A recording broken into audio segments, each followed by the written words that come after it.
Jadi ramai mereka yang beragama Hindu, termasuk juga lain-lain. Saya dah nampak dah lain-lain bangsa, termasuk daripada kaum Melayu, daripada kaum Cina, ada berkerumun di sini semata-mata untuk membeli belah, untuk melihat apa yang berlaku di sini.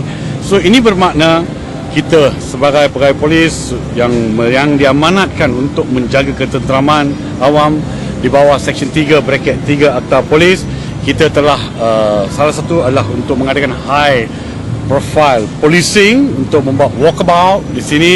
Satu, untuk menunjukkan kepada orang ramai bahawa pihak polis PDRM Perak cukup mengambil kira keselamatan mereka.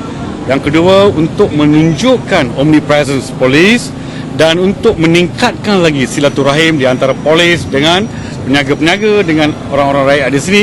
Itulah sebab saya bawa lebih kurang 30 pegawai dan anggota polis untuk berjalan-jalan supaya mereka dapat mengenali, mungkin yang jauh dirapatkan, yang dekat dirapatkan lagi, so that at least dia dapat confident kepada polis untuk memberi maklumat ke ataupun segala bantuan yang mereka hendak mereka boleh berjumpa dengan kita.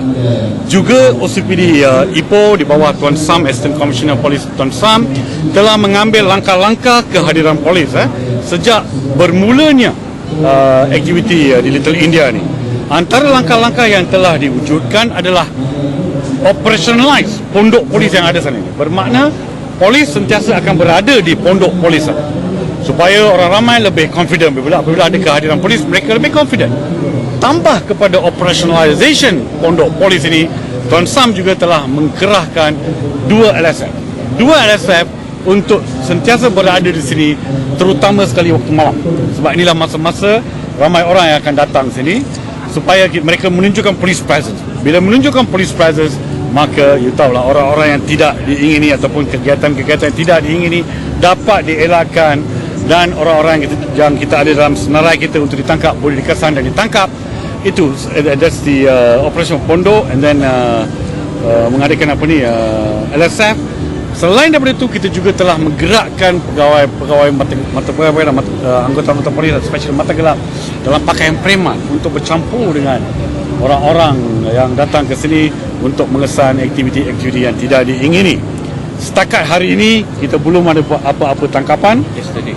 Dari segi tangkapan penjenayah, kita belum ada buat apa-apa tangkapan. Ini bermakna kehadiran polis dapat dilihat sebagai satu yang berkesan. Right? Saya juga telah merayu kepada pemegang-pegang gerai di sini supaya mercun tidak boleh dijual.